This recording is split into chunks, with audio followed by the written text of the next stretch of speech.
आज के वीडियो में हम पढ़ेंगे क्लास 8 का चैप्टर नंबर 2 जिसका नाम है माइक्रो ऑर्गेनिजम्स फ्रेंड एंड फू। फ्रेंड एंड फू का मतलब यहाँ पर यह है कि माइक्रो ऑर्गेनिजम्स किस तरह से ह्यूमन के फ्रेंड भी हैं और दुश्मन भी हैं। फर्स्ट है माइक्रो ऑर्गेनिज्म क्या होते हैं। ऐसे ऑर्गेनिज्म जिसको हम नेकेड आई से नहीं देख सकते हैं, जिन्हें सिर्फ माइक्रोस्कोप से ही देख सकते हैं, उन ऑर्गेनिज्म को बोलते हैं माइक्रो ऑर्गेनिज्म। माइक्रो ऑर्गेनिज्म के एग्जाम्पल हैं bacteria, protozoa, algae and fungi. Micro organism को मेनली 4 कैटेगरी में डिवाइड किया गया है, जो है bacteria, fungi, protozoa and algae. देखिए, जो वायरसेस होते हैं वो भी माइक्रोस्कोपिक्स होते हैं, मतलब उन्हें भी माइक्रोस्कोप से देखा जा सकता है, नेकेड आई से नहीं देखा जाता, लेकिन फिर भी वो जो अदर माइक्रो ऑर्गेनिज्म है उनसे डिफरेंट होते हैं। यहाँ पर ये स्ट्रक्चर है माइक्रो ऑर्गेनिजम्स की। बैक्टीरिया दिखने में ऐसे होते हैं। क्लेमाइडोमोनास एक एल्गी ही होती है। उसके स्ट्रक्चर ये है। स्पायरोगायरा भी एक एल्गी होती है, उसके स्ट्रक्चर ये है अमीबा प्रोटोजोआ की कैटेगरी में आता है। पैरामेशियम भी प्रोटोजोआ की कैटेगरी में आता है। देखिए, ये ब्रेड मोल्ड, जो रोटी या ब्रेड के ऊपर आपने देखा कुछ दिन के लिए रखे रहते, उसके ऊपर ग्रीन ग्रीन वाइट वाइट सी एक कॉटन लाइक स्ट्रक्चर अपेयर होती है, उसे बोलते हैं ब्रेड मोल्ड। देखिए, जब हम माइक्रोस्कोप में उसे देखते हैं तो वो देखने में ऐसे दिखती है। जो ब्रेड मोल्ड है वो भी फंजाई होती है।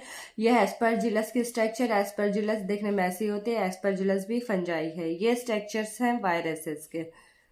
अब हम पढ़ेंगे where do microorganism live. इससे पहले हम देखेंगे कि जो माइक्रो ऑर्गेनिज्म होते हैं वो सिंगल सेल भी होते हैं और मल्टी सेलुलर भी होते हैं। सिंगल सेल का मतलब है माइक्रो ऑर्गेनिज्म की बॉडी, पूरी बॉडी एक ही सेल की होती है, सिंगल सेल की होती है। इसलिए वो माइक्रो ऑर्गेनिज्म जो सिंगल सेल से बने होते हैं उन्हें सिंगल सेल माइक्रो ऑर्गेनिज्म बोलते हैं। इसके एग्जाम्पल हैं बैक्टीरिया, एल्गी, प्रोटोजोआ, ये सिंगल सेल्ड होते हैं। और अब जो मल्टी सेलुलर माइक्रो ऑर्गेनिज्म होते हैं उनकी जो बॉडी है वो एक से ज़्यादा सेल से मिलकर बनी होती है। ठीक है, इसके एग्जाम्पल हैं एल्गी, फंजाई। अब आप कहोगे कि एल्गी सिंगल सेल में भी है और मल्टी सेलुलर में भी है, ऐसा क्यों? देखिए, कुछ एल्गी ऐसी होती है जो सिंगल सेल्ड होती है एंड कुछ एल्गी ऐसी होती है जो मल्टी सेलुलर होती है। जो माइक्रो ऑर्गेनिज्म है वो कहाँ पर रहते हैं? जो माइक्रो ऑर्गेनिज्म है वो सभी टाइप के एनवायरनमेंट में रहते हैं, जैसे कि आइस कोल्ड क्लाइमेट में भी रह सकते हैं, जहाँ पर बर्फ होती है वहाँ पर भी माइक्रो ऑर्गेनिज्म मिलते हैं। जो हॉट स्प्रिंग्स होते हैं, जैसे गर्म पानी के जो झरने होते हैं वहाँ पर भी माइक्रो ऑर्गेनिज्म मिलते हैं। डेजर्ट्स में भी मिलते हैं। जो मार्शी लैंड्स होते हैं वहाँ पर भी माइक्रो ऑर्गेनिज्म मिलते हैं। ठीक है, इसके अलावा जो माइक्रो ऑर्गेनिज्म हैं वो ह्यूमन एनिमल्स की बॉडी के अंदर भी रहते हैं। अब हम पढ़ेंगे जो फ्रेंडली माइक्रो ऑर्गेनिज्म हैं वो कौन से माइक्रो ऑर्गेनिज्म हैं एंड वो ह्यूमन की किस तरह से हेल्प करते हैं। ठीक है, चैप्टर का नाम ही माइक्रो ऑर्गेनिज्म फ्रेंड्स एंड फो। तो अब हम पढ़ेंगे फ्रेंडली माइक्रो ऑर्गेनिज्म के बारे में। फर्स्ट है माइक्रो ऑर्गेनिज्म दही को बनाने में भी हेल्प करते हैं, मेकिंग ऑफ कर्ड्स। एक बैक्टीरिया होता है जिसका नाम होता है लैक्टोबैसिलस। ये बहुत ही इम्पॉर्टेंट बैक्टीरिया होता है क्योंकि दही को बनाने में ये बहुत ज़्यादा हेल्पफुल होता है और दही के अंदर लैक्टोबैसिलस बैक्टीरिया बहुत ज़्यादा अमाउंट में प्रेजेंट होता है। ठीक है, अब जो मिल्क होता है, मिल्क के अंदर आपने देखा होगा जब आपकी मदर दही बनाती हैं तो मिल्क के अंदर थोड़ा सा कर्ड ऐड करती है, यानी कि दही ऐड करती है। अब दही में पहले से ही लैक्टोबैसिलस है, बैक्टीरिया है। अब मिल्क में जाने पर ये लैक्टोबैसिलस बैक्टीरिया क्या करेगा, बहुत जल्दी मल्टीप्लाई करेगा, मतलब अपनी पॉपुलेशन को इंक्रीज करेगा। उसके कुछ टाइम बाद आप देखेंगे जो पूरा मिल्क है वो दही में कन्वर्ट हो जाएगा। इस तरह से लैक्टोबैसिलस बैक्टीरिया हेल्प करता है मिल्क से दही बनाने में, दही को बनाने में। सेकंड है माइक्रो ऑर्गेनिज्म है वो ब्रेड को बनाने में भी हेल्प करता है। हम सभी ने ब्रेड खाई है कि सभी को पता है कि ब्रेड कैसी होती है। देखिए, होता क्या है, एक फंजाई होती है जिसका नाम होता है यीस्ट। यीस्ट हेल्प करता है ब्रेड को बनाने के लिए। जैसे कर्ड बनाने में हेल्प कौन करता था, लैक्टोबैसिलस बैक्टीरिया, वैसे ही ब्रेड बनाने में यीस्ट यानी कि फंजाई हेल्प करती है ब्रेड बनाने में। ठीक है, अब होता क्या है देखिए, वाटर लिया, वाटर के अंदर शुगर ऐड करी, इस सॉल्यूशन के अंदर यीस्ट ऐड कर दी। यीस्ट क्या है? फंजाई है। अब इसका खाना क्या है? फूड क्या है? शुगर। जैसे ही यीस्ट को प्रॉपर एनवायरनमेंट मिला, मतलब वाटर प्लस शुगर मिला, तो यीस्ट ने क्या किया? यीस्ट ने मल्टीप्लाई करना स्टार्ट कर दिया, रिप्रोड्यूस करना स्टार्ट कर दिया, again and again, again and again. तो उसकी वजह से क्या होगा? इसकी पॉपुलेशन बहुत ज़्यादा इंक्रीज हो जाएगी। ठीक है। अब जो यहाँ पर ये जो सॉल्यूशन था, ठीक है, इसको ऐड कर दिया आटे के अंदर। ठीक है, क्योंकि ब्रेड कैसे बनती है? आटे की बनी होती है। आटे के अंदर ऐड कर दिया और एक डो बना लिया।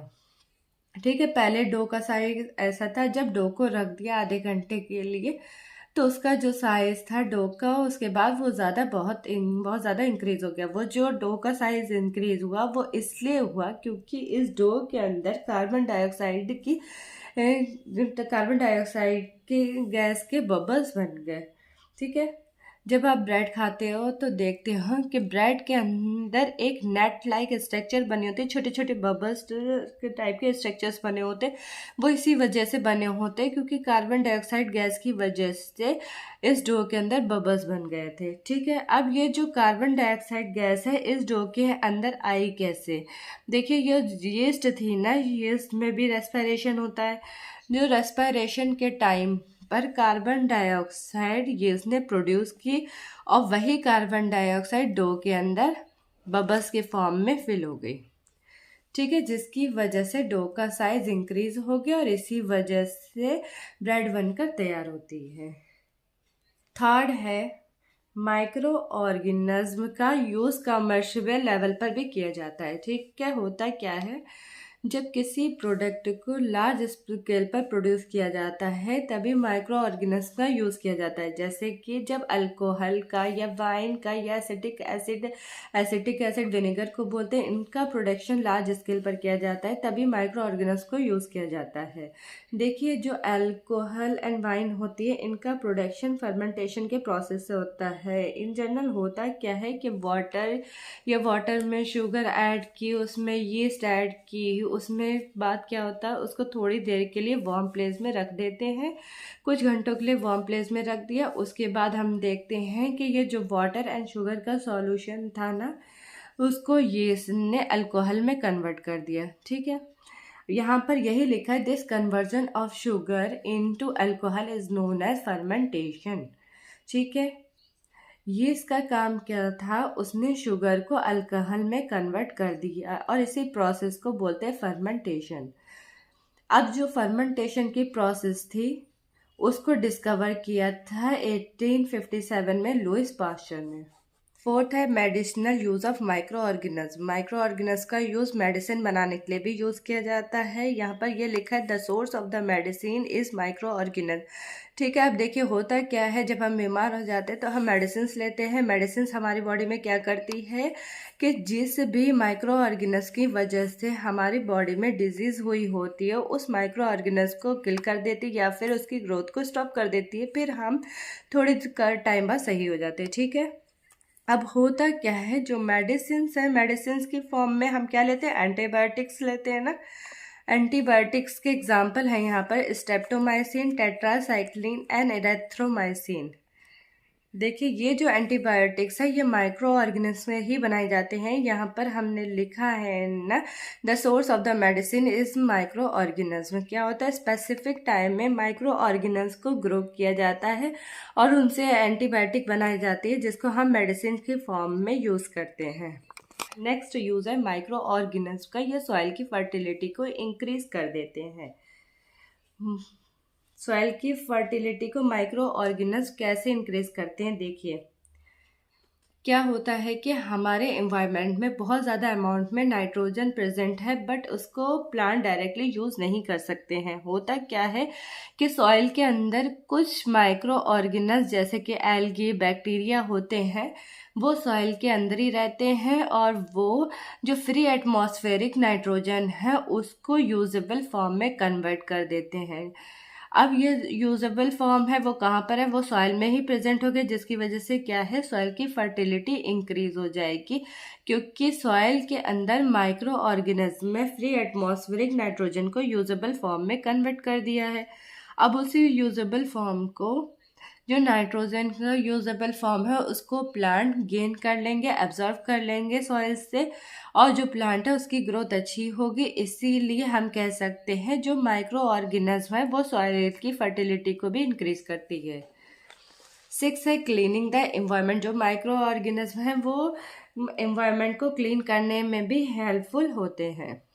अब होता क्या है कि जो प्लांट्स का वेस्ट होता है, वेजिटेबल्स, फ्रूट्स, एनिमल्स, इन सब का जो वेस्ट होता है उसको माइक्रो ऑर्गेनिज्म डिकम्पोज कर देते हैं एंड मैन्योर में कन्वर्ट कर देते हैं। इसी मैन्योर को हम यूज़ करते हैं अपनी फील्ड में सॉइल की फर्टिलिटी को इंक्रीज करने के लिए भी। तो इस तरह से हम कह सकते हैं कि जो माइक्रो ऑर्गेनिज्म है वो हार्मफुल सब्सटेंस को डिग्रेड कर देते हैं और हमारे एनवायरनमेंट को क्लीन कर देते हैं। आज की वीडियो में हमने पढ़ा कि किस तरह से माइक्रो ऑर्गेनिज्म फ्रेंड है ह्यूमंस के लिए। नेक्स्ट वीडियो में हम पढ़ेंगे कि हार्मफुल माइक्रो ऑर्गेनिज्म क्या होते हैं, कौन से होते हैं, एंड ये ह्यूमन एंड एनिमल्स के लिए किस तरह से हार्मफुल है।